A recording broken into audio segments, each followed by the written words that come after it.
Hi, I am Osman, energy healer on a master level with telepathic capabilities, specializing in terminal illnesses and critical care recovery. I'm also an advanced level yoga and meditation teacher. Be sure to visit my website yogawellness786.com for more information on my services. Also remember that our therapies are not a replacement for medical treatment. How does the law of attraction compare with the yogic sciences?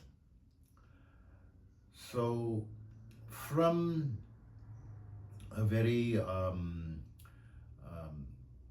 subjective viewpoint, because I have to put in my personal opinion, and the field of yoga is so nuanced and so varied and so wide that there are a lot of superstitions, in the field, and controversies and disagreements and opinions that are very diverse, totally opposing opinions. Even within restricted fields of the yogic sciences, there could be huge discrepancies and controversies and arguments. So bearing that in mind, and also that my viewpoint does not necessarily agree with the majority of the people in the yoga sciences field. I'm giving my opinion from my personal experience, teaching yoga for 44 years and practicing for almost 50 years, and having studied it under various teachers from various different schools of thought, and not only from the yoga fields but also from other cultures, and giving me more depth of understanding of this field.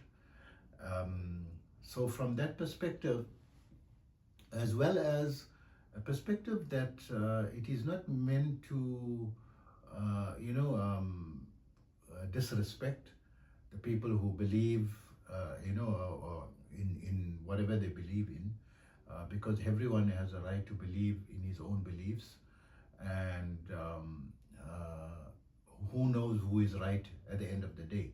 So I admit that I have my beliefs, that it's possible that I'm totally wrong in the majority of my beliefs, or maybe I am right, but it is based on just my opinion and my experience, personal experiences, which as a human, we experience things in terms of perspectives and the different stages of our lives and different stages of our development. And that can be varied within an individual himself. Even in myself, I held certain very strong opinions, and I became totally opposed to that opinion, later on, as I grew in knowledge and understanding. Right? So, with that in mind, I'd like to say that the way the law of attraction is presented, that it is something magical, right? And it happens miraculously. So this is how it is presented, and that's my opinion of how it's presented. And I disagree with that, right? So that's why the long story, before I could come to the statement, that I don't believe that things can happen miraculously, but there can be chance, there can be luck, and it does not necessarily mean a singular set of activities can bring about a set income in the field of the law of attraction. So there are many positive stories, yes. There are many people who did their visualizations and held their emotions of love, and did their gratitudes daily, and trying to remain or be in a state of joy, most of the time. And experiencing amazing results from their goals that otherwise would have been impossible logically from their current circumstances to achieve. And many people even overcame illnesses that were supposedly incurable through the law of attraction. So if the law of attraction is so strong, so it is something very worthy of serious consideration to bring about positive results where everything else fails, where science has failed, medical fields has failed, and even the healing sciences has failed, right? So this is something, worthy. But from what I know, from myself, I'm practicing, not only yoga, meditation, science, but I am in the state of alpha probably from the age of around 12 or 13. But by the age of 13, confirmed, from external reports and people, that met me at that time when I was around, now I'm 56 years old, right? So that is 43 years ago, right? From that age, I was told that I had unusual calmness around me, and people who came across me felt that calmness, as something unusual, for someone my age or any age, even if I was an adult, and it was something intoxicating and remarkable. And this I would attribute to my practice of yoga sciences. So I started practicing it formally and regularly and scientifically, from the age of 10. And so 3 years later, at the age of 13, is when I also started to teach yoga, because my practice was well established, and my capabilities in the postures exceeded the teacher who was teaching us yoga at the time, and he handed over the teaching responsibilities to me since I had exceeded him, significantly, and felt I would be a better example as well as a more qualified teacher due to my practice, right? So from a state of mind and capabilities in the yoga science, I was well established. And also I believed very strongly in positivity and positive thinking, and not only in a state of calm, I was always relaxed and always smiling, and this means state of joy. And I was a very prayerful and thankful person, always being grateful for everything that I had, and always also felt myself very privileged at all times, and therefore felt I needed to give of myself, to others. And I started teaching extra classes in mathematics and science during my high school years for free. I never charged anything, and I was always volunteering for charitable, volunteering my services to charitable organizations and so forth. So so I'm setting the groundwork that I base my life in from a law of attraction perspective, from a perspective of love and a perspective of gratitude and a perspective of joy, was above the average person in these criteria, right? So there came many times where I set goals that I wanted to achieve success in certain things, and I did not achieve it for a very long time, except through sheer determination, hard work, and following business principles as well as lifestyle principles to bring about the success. So, an influential figure in my life that I would say made the biggest difference is Tony Robbins, because all his teachings and his lessons does not go into unscientific aspects. Everything is scientific and based on science and psychology, and following lifestyle patterns, and to bring about change, you got to change. So if something is not working, you have to change your approach, and giving it sufficient chance to work, and not letting go of that plan of action too soon, and also following business principles on how what period is too soon. So the general rule of thumb, we try to look for positive results within a 2-week period, a fortnight, because we need to see some positive change. If you're not seeing it, it means the plan is inadequate.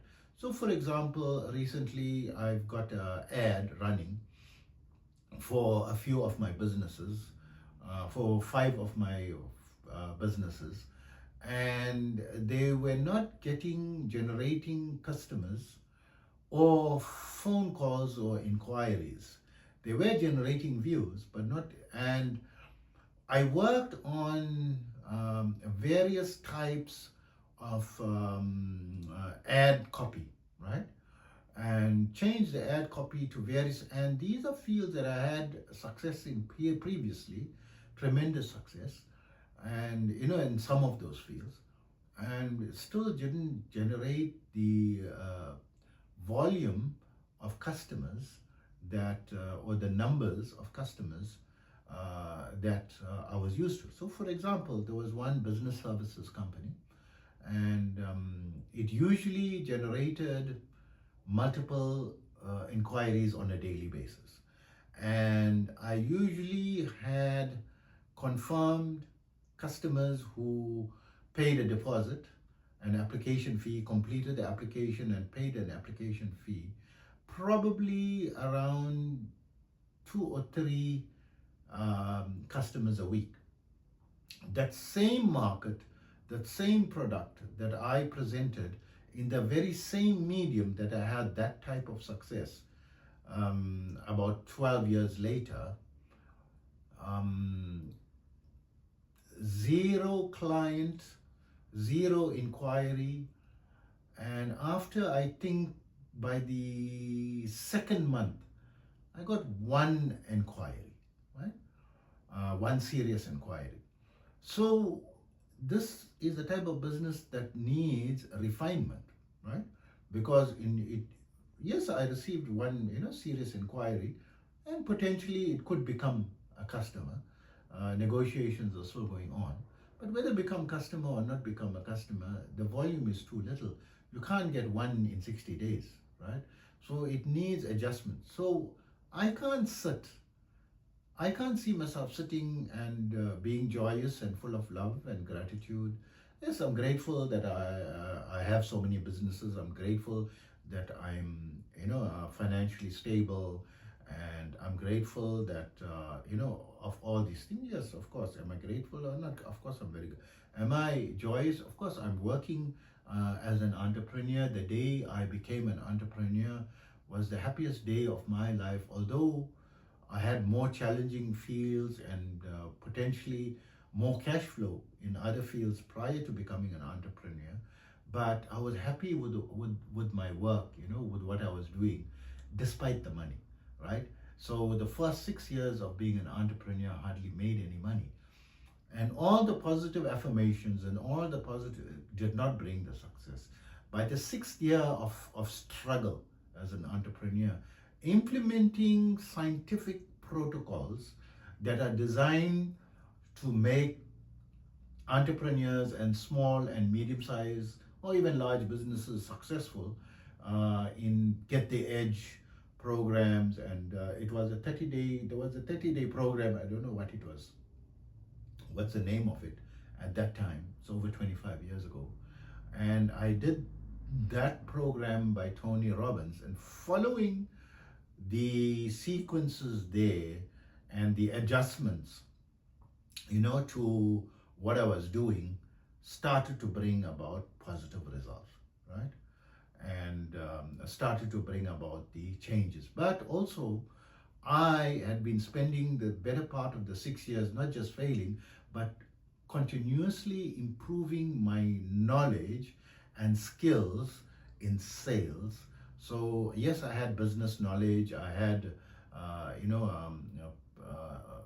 higher level, college level studies in business management and so forth, and strategies and marketing and implementing everything, but putting it all together with something scientific, following the Tony Robbins course, together with increasing my knowledge over the time, and together with working very hard and long hours, right? Putting in all the effort. That is what brought about the success, despite me having goals and visualizing. And so from what the law of attraction says, that these things, you adopt certain behavior patterns and certain attitudes and have a goal, miraculously is going to come, whether you qualify for it or don't qualify for it, whether you've studied for it or work for it or not. As long as you have that, miraculously things are going to come. That's not my experience, right? So this is just one example that I went a little, in depth with. And there are many such examples in my life, where, as a younger adult, I did not want to discount the likelihood of the law of attraction working. And till today, I still have my affirmations, and my goals, but I use the affirmations as a daily reminder to know what is my course, as a navigation.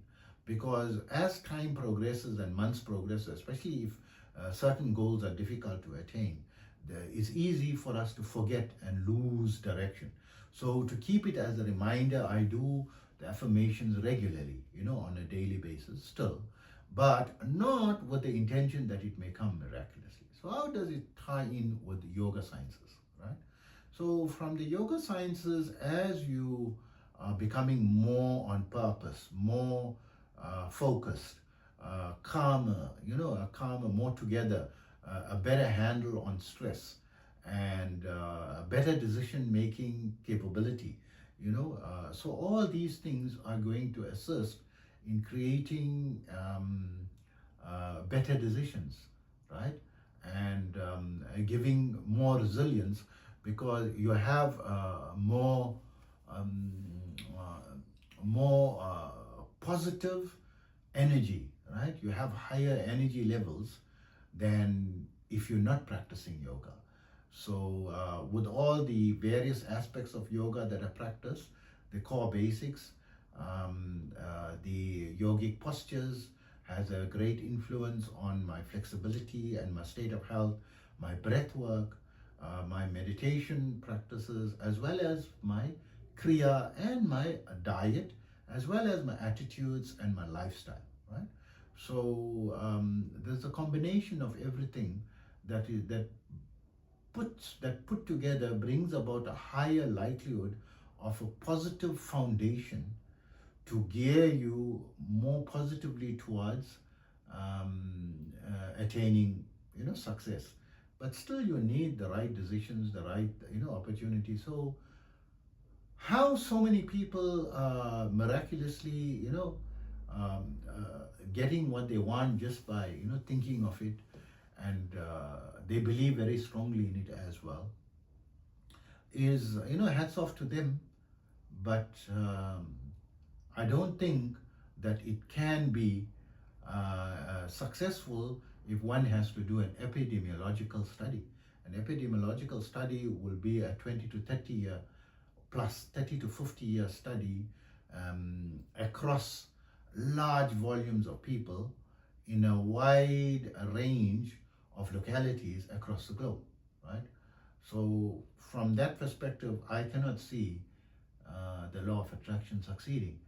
But does it have an influence in your reticular activating system of your brain, where it directs you to little opportunities that you would not have noticed previously, but because of your affirmation, you're programming your subconscious mind to look out for any small opportunity that's going to take you closer towards your goal? Yes, that can happen, and you can gradually progress in a realistic manner, towards your goal, depending where you are at and where you want to go to.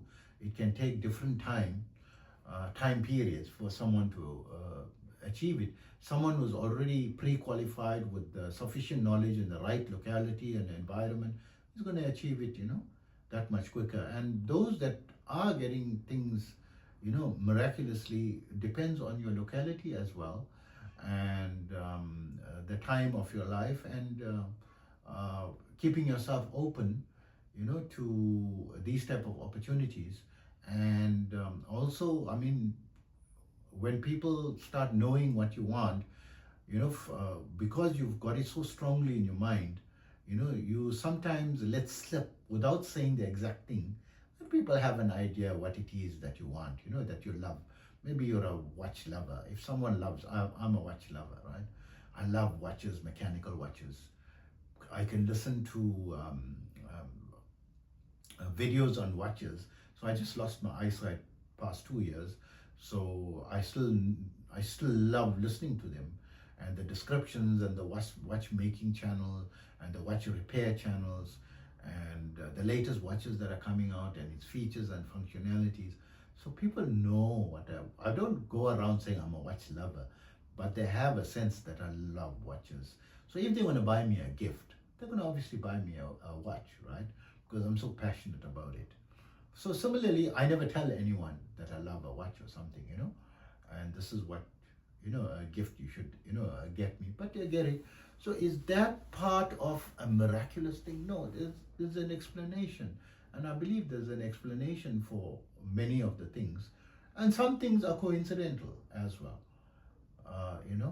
and it's so compelling when I listen to some of the stories where someone managed to find the exact house that he was looking for all the time, and it's uncanny, it had the exact number of rooms and the exact layout as what he had imagined or been, trying to, wishing for and affirming and doing his visualizations, about and how it comes about. Another visualization that I had from a childhood, when I was in my teens, I loved the Mercedes vehicle, and I loved the E-Class Mercedes, as a young teenager, and before, even from the age of 8, 9, 10, right? When I first saw and had an experience to sit and be a passenger in one, it felt really amazing, and it had an amazing status, to it. And I had a picture, cut out a picture of, when I was around 15 years old, of a E-Class Mercedes. I think it was a E230. And this was in 1983, 84, around 1983 period.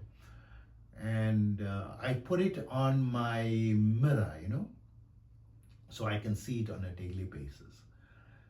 And I only managed to own E-Class Mercedes, a brand new one at that as well.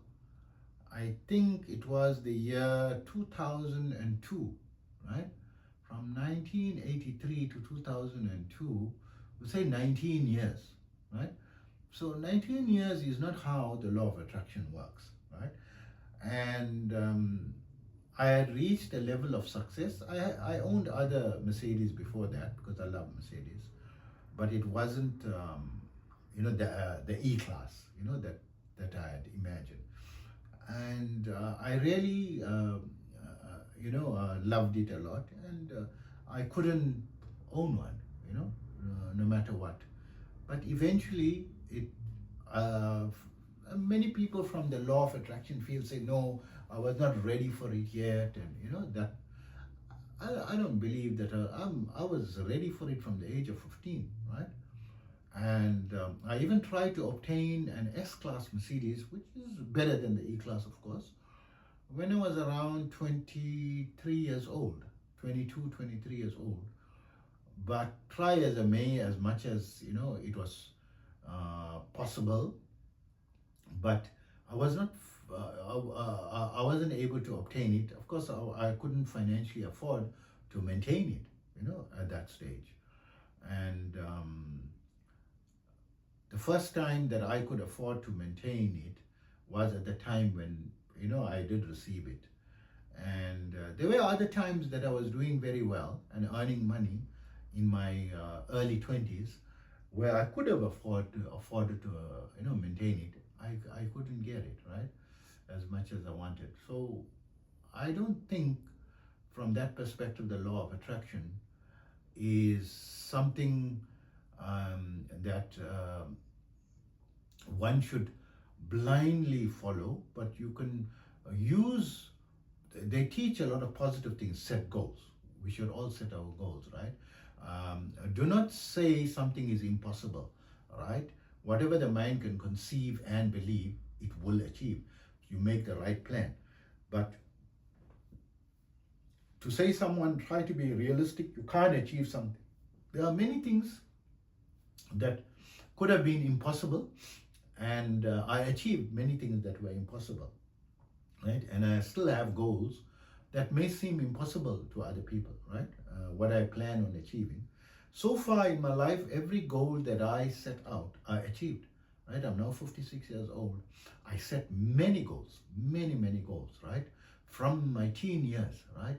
From childhood, I've been setting very big goals, and I attained every one of those goals to date. So is that the law of attraction, or is it very hard work, dedication, singular focus, and not giving up and believing? Yes, I believed in myself, and I kept growing and finding ways how to attain that which I wanted to attain, right? That I didn't say impossible is impossible. So I believed in Henry Ford, or in Thomas Edison, that they kept, like Thomas Edison is the best example. He kept trying after 1,000 failures, but he said 1,000 ways that it didn't work. He didn't keep doing 1,000 things, the same thing over and over 1,000 times. He tried 1,000 different things, and he continued, and he succeeded. So that is my biggest inspiration, that it's either, I normally say, it's either when I set a goal, either I'm going to achieve the goal or die trying. And if I didn't achieve it, I'm going to die, and I die, I'm still going to be proud because I was trying. I died trying, and I just ran out of time, as everyone does. Everyone has their time. And until that time, I never give up. I still had goals until the last day of my life, and trying to achieve higher and higher levels and higher goals, right? So this is something that works. So how does yoga science relate to the law of attraction? I think yoga science is something more scientific and works with the mind, the body, and the spirit, right? Your spirit is the thing inside you, the driving force. And one important thing is that it doesn't make claims of, well, I don't know yoga science to be something to make claims that things can just, materialize, from the majority of the scholars of this field, especially the well-educated people in this field, right? So I hope that information helps you, and take care of yourself always.